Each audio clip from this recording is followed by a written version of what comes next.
গল্পের আজকে নতুন গল্প খগেন্দ্রনাথ মিত্রের লেখা ভোম্বল সর্দার।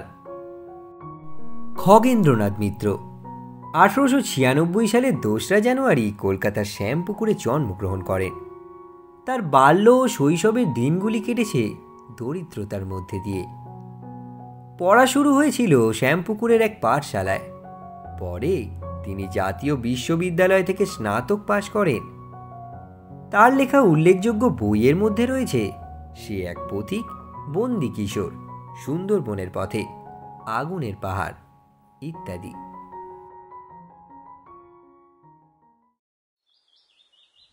দূরে পিছনে স্টেশন, সামনে ওই যে গাঁখানা বেশ বড়। ভোম্বল গাঁয়ে ঢুকতেই দেখলে বাঁ দিকে কুমোর বাড়ি।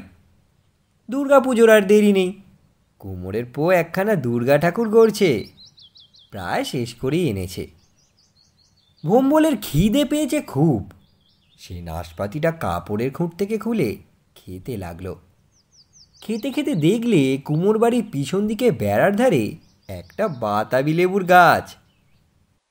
গাছটা লেবুতে ভরা। লেবুগুলো পেকে সোনার তালের মতো দেখাচ্ছে। সে এদিক ওদিক তাকিয়ে দেখলে কেউ নেই। কুমোরের বউ বাড়ির ভেতর, কুমোর ওই দিকে। সে কাপড়খানা গুছিয়ে পড়ে বেড়া ডিঙে কাঠবেড়ালির মতো গাছে উঠে গেল। তাতে গাছটা ঘন ঘন দুলতে ও ডালপালার সরসর শব্দ হতে লাগলো। ভোম্বল পট করে একটা লেবু ছিঁড়তে বাড়ির ভেতর থেকে কুমোরের বউ হাঁক দিলে, গাছে কে রে? ভোম্বল সাড়া দিলে না। লেবুটা এক হাতের বগলে চেপে ধরে সে সরসর করে গাছ থেকে নামতে লাগলো। কুমোরের বউ রান্না চড়িয়েছিল। সে ভোম্বলকে গাছ থেকে নামতে দেখে গরম খুন্তি হাতে ছুটে এসে চিৎকার করতে লাগলো, চোর চোর, লেবু চুরি করে পালাচ্ছে। তার চিৎকার শুনে কুমোর কোঁতকা হাতে ছুটে এসে একেবারে গাছের গোড়ায় দাঁড়ালো। ভোম্বল তখনও গাছে, আর হাতখানেক নামতে পারলেই উঁচু বেড়ার মাথায় পা রাখতে পারে। কুমোরের বউও ছুটে এসেছে। দুজনেই কোঁতকার খুন্তি উঁচিয়ে বললে, আয় নেমে আয়, শিগগিরই নাম। ভোম্বল দেখলে নামলে আর রক্ষে নেই। না নামলেও ওরা লোকজন জড়ো করে তাকে গাছ থেকে টেনে নামাবে। তখন পালাবার পথ বন্ধ হয়ে যাবে।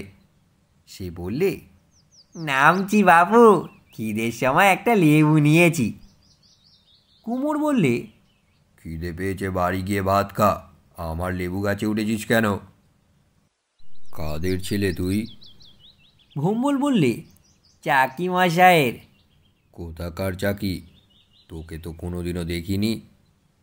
কুমোরের বউ বললে, ওসব মিছে কথা, ছোড়া চোর। এবার ভোম্বলের খুব রাগ ও অপমান বোধ হলো। ভাবলে লেবুটা ছুঁড়ে ফেলে লাফ দিয়ে বেড়ার বাইরে পড়ে চলে যায়। কুমোর বললে, কই নামলি নে, উঠবো গাছে। ভোম্বল বললে, উঠেই এসো না। তবে রে, বলে কুমোর গাছে উঠতে লাগলো।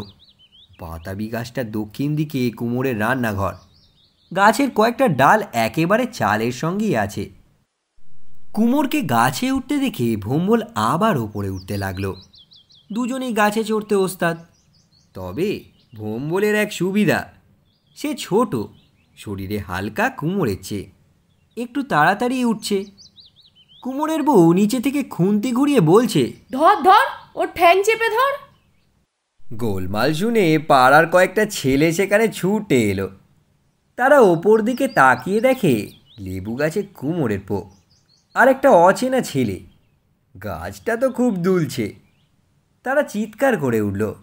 ভোম্বল দেখলে, সর্বনাশ, আর বোধহয় পালানো যাবে না। কুমোর তাকে ধরে ধরে, তবুও পালাবার চেষ্টা করা যাক। সে দেখলে সামনেই রান্নাঘরের চাল।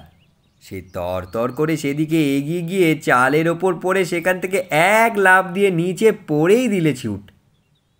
বগলে বাতাবি লেবুটা তেমনই আছে। কুমোরও ধর ধর বলে চালের ওপর নেমে সেখান থেকে লাফ দিয়ে নিচে পড়ে কয়েক হাত ছুটেই একটা হোঁচট খেয়ে উপরে পড়ে গেল। ছেলেরা হাততালি দিয়ে চিৎকার করে উঠল। তারা বড়ই খুশি। লোকটা তাদেরও লেবু খেতে দেয় না। সামনেই বাঁশঝাড়, তারপর ডোবা। ডোবার পর ওই যে সড়ক দেখা যায়। ভোম্বল বাঁশতলা দিয়ে সেই দিকেই দৌড়তে লাগলো।